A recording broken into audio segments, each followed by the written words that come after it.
गावागावात जाऊन हा विचार पेरण्याचं काम करत राहतो. मी त्या दिवशी काजळवाणी नावाच्या गावात गेलो मध्य प्रदेशमध्ये.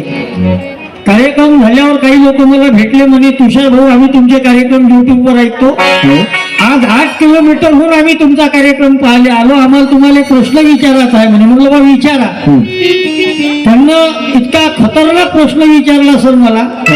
ते म्हणे तुषार भाऊ तुम्ही एवढं गळा फाडू फाडू प्रबोधन करता, तुम्हाला वाटते का म्हणे तुमच्या कार्यक्रमानं लोक सुधरत? डायरेक्ट तोंडावर म्हणे तो, डायरेक्ट तोंडावर, तुमच्या कार्यक्रमात लोक सुधरतील असं तुम्हाला वाटते का म्हणे. मी त्याला उत्तर दिलं, म्हणलं लोकाले सुधरवासाठी मी काही कार्यक्रम करत नाही. आज इथं आलो तो का लोकांना सुधरवाले आलो का? तुम्ही पहिले सुधरू नाही. मी कार्यक्रम लोकांना सुधरवासाठी करत नाही, तर मी कार्यक्रम काऊन करतो, तर मी बिघडलो नाही पाहिजे म्हणून मी कार्यक्रम करतो. हा विचार तथागत बुद्धाने आम्हाला दिला. अत्त दीप भव, स्वयंप्रकाशित व्हा. आता गायकवाड सरांनी जो विषय मांडला पंचशिलाचा, अतिशय महत्वपूर्ण विषय त्यांनी मांडला. हाच विचार 1955 ला तुकडोजी महाराजांनी जपानमध्ये मांडला होता. हाच विषय सेम. आणि तिथं सांगितलं की ना भांडण ना तंटा ना युद्ध पाहिजे, ना भांडण ना तंटा ना युद्ध पाहिजे, आज या जगाला युद्ध पाहिजे, आज या जगाला युद्ध पाहिजे, आज या जगाला युद्ध पाहिजे.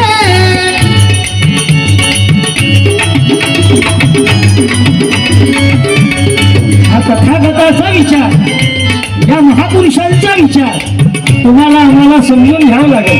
बाबासाहेब म्हणायचे माझ्या नावाचा जय जयकार करण्यापेक्षा माझं राहिलेलं कार्य पुढे ना, म्हणजे कार्य पुढे नेण्याचं काम सम्राट अशोक बहुद्देशीय संस्था करत. खरं त्या तरुणांचं कौतुक करावं तेवढं कमी आहे ना. आज आलेल्या सर्व मायबापांचं धन्यवाद. जो काही जण घरी नाही गेला आहात, तुम्हाला चेअर कमी पडल्या तर लोक विहिरीवर जाऊन बसले, झाकं नाही का पाहिजे फक्त मांग. बरोबर.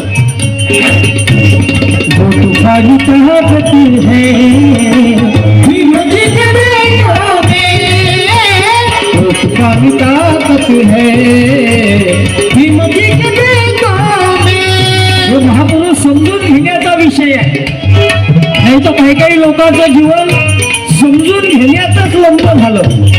म्हणजे लहानपणी आपल्याला आपले आई वडील म्हणते तुले समजत नाही, शाळेत गेल्यावर गुरुजी आपल्याला म्हणते तुले समजत नाही, पुन्हा मोठं झाल्यावर आपलीच बायको आपल्याला म्हणते तुले समजत नाही, म्हातारं झाल्यावर आपलाच नातू आपल्याला म्हणते तुले समजत नाही. मग याले समजते कवा तेच समजत नाही. हे महापुरुष समजून घ्यायला लागल.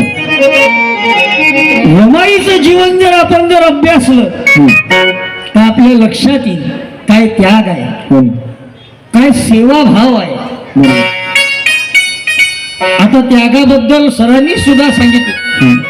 हा त्याग, हा सेवाभाव. नाही तर आपणही काही काही मंडळी मी पाहतो चळवळीत काम करत असताना अनेक मंडळी त्यागी मंडळी असतात, सेवाभावी मंडळी असतात, दान करणारी मंडळी असतात, पण त्या त्यागाचा त्या दानाचा अहंकार करणारी सुद्धा मंडळी मोठ्या प्रमाणात तयार होत आहे.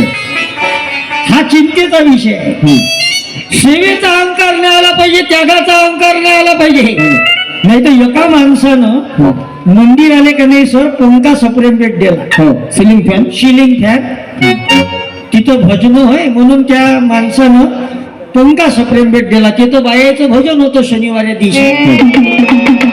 बायानं भजन चालू केलं दुपारच्या टायमाला, आणि हा पंखा देणारा तिथं गेला आणि त्यानं पंख्याची बटन बंद केली आणि पंखा बंद करून दिला.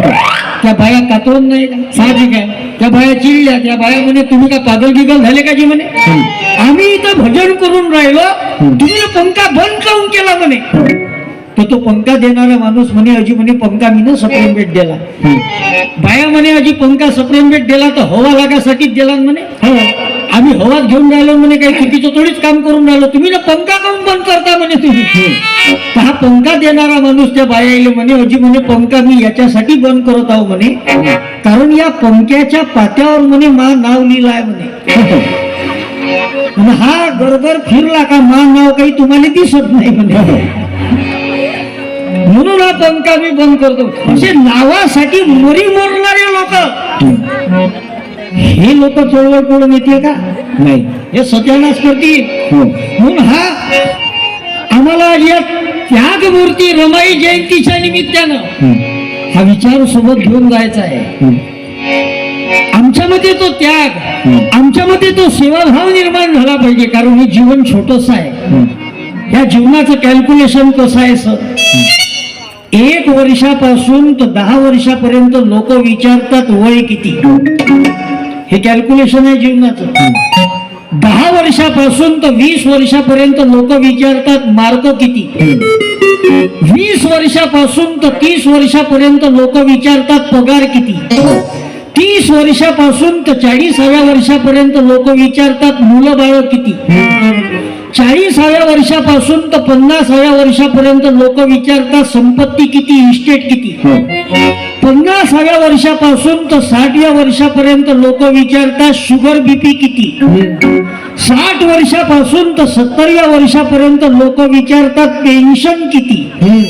आणि एकदाचे का 70 झाले का लोक विचारते अजून किती. झालंच नाही म्हणते, झालंच नाही का म्हणते याचं. हे जीवन फार छोटस आहे, हे आनंदात जगा लागल, चळवळीसाठी वेळ द्या लागल. आज या जयंतीतून आम्हाला हा संदेश द्यायचा आहे. हे गाणं ऐकलं मी, गाणं पिक्चरचं आहे पण आपल्या कामाचं आहे. ओळी एवढ्या जोरदार आहे की कुछ खोकर पाना है, कुछ पाकर खोना है, जीवन का मतलब तो आना रे जाना है, दो पल के जीवन से एक उम्र चुरानी है, जिंदगी और कुछ भी नहीं फिर मेरी कहानी है. एक प्यार लगना है मौजों की हम रहे अपने लिए, हमको सभी से मिलते हैं. आपलं जीवन इतरांसाठी असावं, समाजासाठी असावं. जे लोकांकरता जगतात त्यांच्या अशा जयंत्या होते. 128 वर्षानंतरही आनंद हो.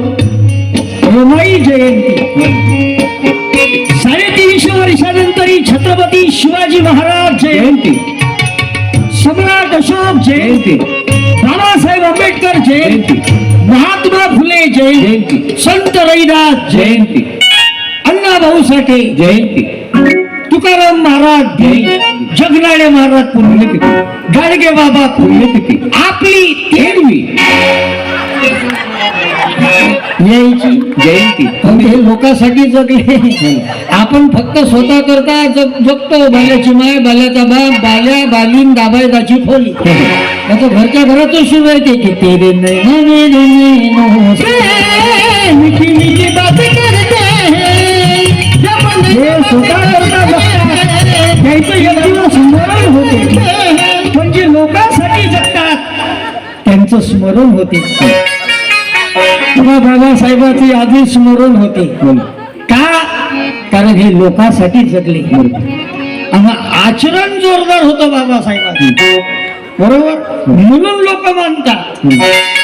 बाबासाहेब म्हणायचे लोग मुझे इसलिए नहीं मानते कि मैं बहुत ज्यादा विद्वान हूँ, लोग मुझे इसलिए नहीं मानते कि मैं बहुत ज्यादा पढ़ा लिखा हूँ, लोग तो मुझे इसलिए मानते हैं क्योंकि मैं शीलवान हूँ और चारित्र्यवान हूँ. हे बाबासाहेब,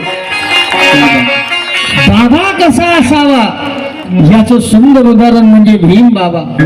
बाबा कसा असावा याचं सुंदर उदाहरण संत गाडगे बाबा. ज्या गाडगे बाबाचा एकुलता एक मुलगा मरून पावला, गोविंदा नावाचा. गाडगे बाबाच्या कीर्तनात एक जण निरोप घेऊन आला, म्हणे गाडगे बाबा तुमचा पोरगा मरण पावला. गाडगे बाबा म्हणे असे जातीन कोट्यान कोटी का रडू त्या एकट्या गोविंदासाठी. पुढचा पोरगा गेला पण कीर्तन बंद नाही केलं. पण 6 डिसेंबर 1956 बाबासाहेबांचं महापरिनिर्वाण झालं आणि गाडगे बाबाला बातमी समजली की बाबासाहेब गेले. सतत 14 दिवस गाडगे बाबा अस्वस्थ होते आणि बरोबर 6 डिसेंबर नंतर 14 दिवसानंतर 20 डिसेंबर 1956 गाडगे बाबाचं निधन झालं. हे वैचारिक नातं होतं बाबासाहेबाचं गाडगे बाबाशी. गाडगे बाबाच्या निधनाची बातमी तुकडोजी महाराजाला भुसावळ मध्ये कळली. ते 21 डिसेंबर 1956 गाडगे बाबाच्या चितेले अग्नी राष्ट्रसंत तुकडोजी महाराजांना दिला.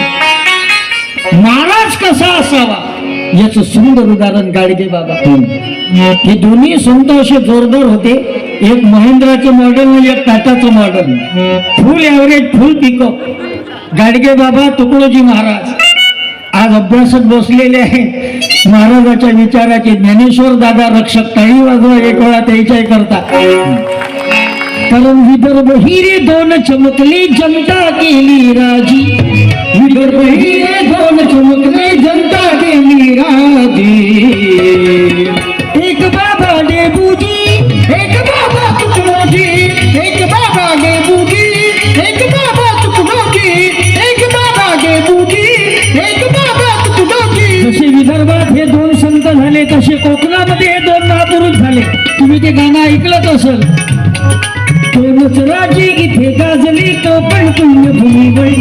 दोनच राजे इथे गाजले कोकण पुण्यभूमीवर. एक तारा गडावर एक चौदार तळ्यावर. एक तारा गडावर एक चौदार तळ्यावर. एक तारा गडावर एक चौदार तळ्यावर. कारण हे गाडगे महाराज तुकडोजी महाराज हे काही परंपरावादी संत नव्हते तर हे परिवर्तनवादी संत होते. संत रविदास ज्यांची याच महिन्यात जयंती साजरी झाली. ज्या रविदास महाराजांना लिहिलं ऐसा चाहू राजमय जहा मिले सबन को अन्न. काय समतावादी विचार. ऐसा चाहू राजमय जहा मिले सबन को अन्न. छोटे बडे सब संबसे रविदास रहे प्रसन्न. हा जगाला संदेश देणारे संत रविदास महाराज. आज आम्हाला अशा बाबाची गरज आहे. नाही तर आताही बाबा काही कमी नाही. 2-3 बाबा जेलात आहे. काहून तर पहिले अगरबत्ती नंतर जबरदस्ती. तरी आमच्या बाईला खराब आदत आहे. कोणताही नवीन महाराज दिसला का बाई महाराजच्या पाया पण या बाई लागा पाया बघा टाका तक्षण. सुधीरा तुमचे लपडे चालू ठेवा. आणि हे मीडियावाले नवीन बाबा तयारच करून राहिले. आता तर एक नवीन बाबा आला बाबा YouTube वर काकू. तुम्ही त्या बाबाचे व्हिडिओ ओके. धन्यवाद सर. एवढा वेळ प्रचंड वेळ आपण दिला.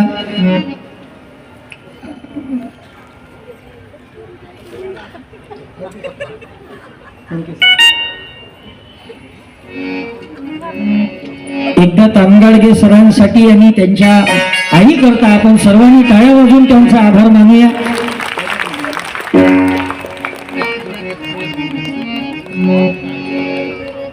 कारण इथे बसणारा एक एक माणूस आज लाख मोलाचा माणूस आहे. म्हणजे सरांनी मगाशी सांगितलं का टीव्हीवर मॅच चालू आहे पण आज टीव्हीच्या समोर नाही आपण या कार्यक्रमाला आलेले आहात. अनमोल वेळ आपण देत आहात कारण हे खरे बाबा खरे महापुरुष तुम्हाला आम्हाला समजून घ्यायचे आहेत. नाही हे मीडिया नवीन महाराज नवीन बाबा आमच्या डोक्यात टाकत आहे. आता एक नवीन बाबा आला तो एवढा खतरनाक आहे. तो चालू पंख्यात हात टाकताना एका हातानं पंखा थांबवते. कावकाश नाव आहे त्याचं. लड्डूमुत्त्या तो पंख्यात हात टाकते. लड्डूमुत्त्याच चालू पंख्यात हात टाकते तो बाबा. त्याने लड्डूमुत्या म्हणावं का आडमुत्या म्हणावं त्याने. मी म्हणतो बटन लाईन बंद करायला खेदाब ना तो. आता बाबाचे भक्त खाली YouTube वर कमेंट लिहितात मी खोटं नाही बोलत, ते प्रूफ आहे माझ्याकडं. तुम्ही खोटं वाटत असेल तर चेक करा तुमचं युट्यूब. तर बाबाचे भक्त खाली कमेंट मध्ये लिहितात, बाबा के हात में पावर है म्हणते. बाबा के हात में शक्ती आहे म्हणते. बाबानं असं केलं तर पंखा थांबते म्हणते. आपलं ओपन चॅलेंज आहे रमाई जयंतीच्या निमित्ताने या मैदानातून त्या बाबाने. मी म्हणतो त्या बाबाच्या हातात जर एवढी शक्ती आहे, त्या बाबाच्या हातात जर एवढाच जर पॉवर आहे, तर त्या बाबाले भारत पाकिस्तान सीमेवर उभं करा. कर मला बाबाले असा हात पण थांबून दाखव म्हणा पाकिस्तानवाल्याच्या गोड्या. नाही भोगदार पाडून हाताला तर काहीच नाही केलं. काही लोकांनी चिंत्या म्हणत होती. ह्या बुवाबाजीतून हा बहुजन समाज निघाला पाहिजे. त्याच्यासाठी हे महापुरुष आले की बुद्ध कबीर भीमराव फुले या भूमीवरील जन्मले. त्यांनी जीवन फुलविले शेजारी नसते बाई. त्यांनी जीवन फुलविले शेजारी नसते बाई. फक्त हे महापुरुष तुम्हाला आम्हाला डोक्यात घ्यावं लागलं. लक्षात घ्या, बुद्धाची मूर्ती घरी ठेवल्यानं दादा इको याच्यावर ते बटनावर लक्ष ठेवा. ते तुम्ही मशीन मध्येच तर बरोबर हे करता. त्याच साधं जाऊ दे, आपल्याला त्याच्यावर बोलायचं नाही. फालतू इचुकाट्यात ते हात टाकायचं नाही आपल्याला. आपला विषय आजचा अलग आहे. म्हणजे महापुरुष का समजून घेणं महत्वाचं. एक वाक्य जबाबदारीने बोलतो मी तुमच्या लेकरासारखं. बुद्धाची मूर्ती घरात ठेवल्यानं कोणता चमत्कार होत नाही. बुद्धाची मूर्ती घरात ठेवल्यानं कोणता चमत्कार होत नाही, पण बुद्धाचा विचार डोक्यात ठेवल्यानं माणसाच्या जीवनात परिवर्तन आल्याशिवाय राहत नाही. माणसाची बौद्धिक प्रगती साधण्यासाठी या सिद्धांत भाऊ ही फार जोरदार व्यक्तिमत्व आहे. एक वेळा यायच्या नावाची टाळी वाजवून द्या. एक एक माणूस खतरनाकच आहे. एक 30 लाख मुलाच आहे. विद्यार्थ्यांचे प्रश्न असे कळकळीने मांडतात. हे आता 4 तारखेला आंदोलन झालं UGC साठी. तिथे हे सर्व मंडळी एकत्रित आले. पहा बरं. आणि तुमच्या आज खरंच कौतुक करावं, धन्यवाद मानावं तेवढं कमी आहे. सर्वात विशेष धन्यवाद या विहिरीवर बसणाऱ्या यायचं बघ. काय प्रेम आहे याले म्हणतात प्रेम. हे वय खरं प्रेम. नाही तर काही काही माणसाईले असं वाटते आपल्या बायकोचं आपल्यावर लय प्रेम आहे. मला तसंच वाटेल लग्न झाल्यावर. एखादा वर्ष तसंच वाटे. ज्या ज्या माणसाईले असं वाटते आपल्या बायकोचं आपल्यावर लय प्रेम आहे, त्यानं उद्या जेवण झाल्यानंतर आपला हात घरच्या पडद्याला पुसून पहा. मग पहा प्रेम तुमच्यावर आहे का पडद्यावर राहायचं. प्रेम होतं ज्योतिबाचं सावित्री आईवर. प्रेम होतं रमाईचं बाबासाहेबावर. की कष्टाची माझ्या चिंता नसू द्या, पण अभ्यासाकडे तुमचं लक्ष असू द्या.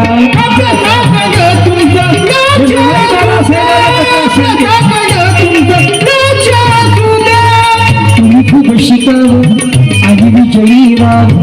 तुम्ही खूप शिकावं आणि विजयी व्हावं. पदवी घेऊन घेऊन घेऊन यावं. वेळेवर जेवण करा. तुम्ही वेळेवर जेवण करा. बळीला तुमच्या मी करत सांभाळते. तुम्ही साहेब स्वतःला जपा. तुम्ही साहेब स्वतःला रमाईचं बाबासाहेबांवरचं जपा.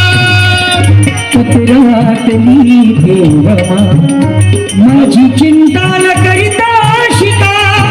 मी आले करून सांभाळते. तुम्ही साहेब स्वतःला जपा. तुम्ही साहेब स्वतःला जपा. तुम्ही साहेब स्वतःला जपा. त्यागमूर्ती रमाई जन्मोत्सव प्रियदर्शी सम्राट अशोक बहुउद्देशीय संस्था गेल्या 13 वर्षापासून हा अविरत कार्यक्रम इथं साजरा होते आणि हे सर्व कार्य करणारी मंडळी आहे. जसं या कार्यक्रमासाठी जवळपास 1-1.5 महिन्यापासून मेहनत करणं चालू आहे, बरोबर.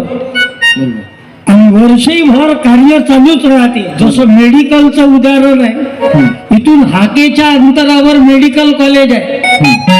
आशिया खंडातलं एवढं मोठं हॉस्पिटल आपल्या नागपुरात आहे. पण त्या मेडिकल मध्ये बाहेर गावून लोक येतात, बाहेरचे लोक येतात आणि मेडिकल मधले जे प्रसाधन गृह आहे, संडास बाथरूम शौचालय, त्याने 12 महिने का नाही कुलूप लावून राहील. तुम्ही म्हणाल आता याचं येतं का काम आहे? व्यापार काम आहे, महत्वाचा विषय आहे. मेडिकल मधल्या प्रसाधन गृहाले ताले लागून राहील. अनिकेत दादाच्या लक्षात आलं की बा इथं येणाऱ्या लोकांची गैरसोय होते, रुग्णाच्या परिवाराची गैरसोय होते, म्हणून त्यानं मेडिकल कॉलेजला पत्र दिलं. ते नाही ऐकले, मग यानं आंदोलन उभं केलं. अनिकेत दादानी आणि त्यांच्या संपूर्ण टीमनं आंदोलन केलं आणि 5 दिवसामध्ये मेडिकल मधले सर्व प्रसाधन गृहाचे ताले खुले झाले सर्वसामान्यासाठी.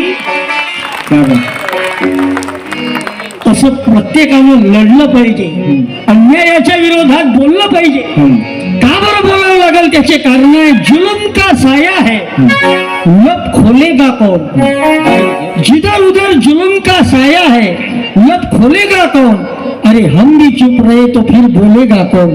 तुम्हाला आम्हाला बोलावं लागेल, कारण तुझ्या हाती आहे रे गड्या समाजाची नाडी. राहायला माडी आणि फिरायला गाडी, राहायला माडी आणि फिरायला गाडी, राहायला माडी आणि फिरायला गाडी. सांग तुझा धंदा आहे तरी काय, अरे सांग तुझा धंदा आहे तरी काय. समाजाचं काय रे गड्या, समाजाचं काय, समाजाचं काय रे गड्या, समाजाचं काय, समाजाचं काय रे गड्या, समाजाचं काय. तुम्ही आम्ही हा वेळ आपल्या जीवनात लावेल अशा सामाजिक कार्यक्रमात द्या. बरं, हे आम्ही नुसतं तोंड चोपड्या गोष्टी लोकांना सांगत नाही, पहिले आचरणात आणतो म्हणून बोलतो. माझ्या मनक्यात गॅप येऊ नये. 4थ्या नंबरच्या गादीत 2 महिने डॉक्टरांनी बेड रेस्ट सांगितला आणि ते धावले मालूम आहे. पण तरी आम्ही गावागावात जाऊन कार्यक्रम करतो. आता उद्या सकाळी 9:30 वाजता माझा कार्यक्रम आहे. सातोना नावाचं गाव आहे, भंडारा जिल्हा, MH36 भंडारा जिल्हा, भातावर भिडला. आणि रात्री मी नांदगाव खंडेश्वर अमरावती जिल्ह्यात. मग हे मनक्यात गॅप आल्यावर का बरं जात असेल? त्याचं कारण असं आहे, समाजामध्ये जे गॅप आहे हे जर भरून काढायची असेल, समाजातली गॅप, जाती धर्मातली गॅप हे जर भरून काढायची असेल तर आमच्या सारख्या तरुणानं पुढे येणं आता आवश्यक आहे. नाही तर जाती धर्मामध्ये तुम्हाला आम्हाला लढवणं चालू आहे. कोणी म्हणते हिरवा तर कोणी म्हणते भगवा, कोणी म्हणते हिरवा तर कोणी म्हणते भगवा. अरे बेरोजगारीनं माणसं मरून राहिले, पहिले त्याईले तो जगवा.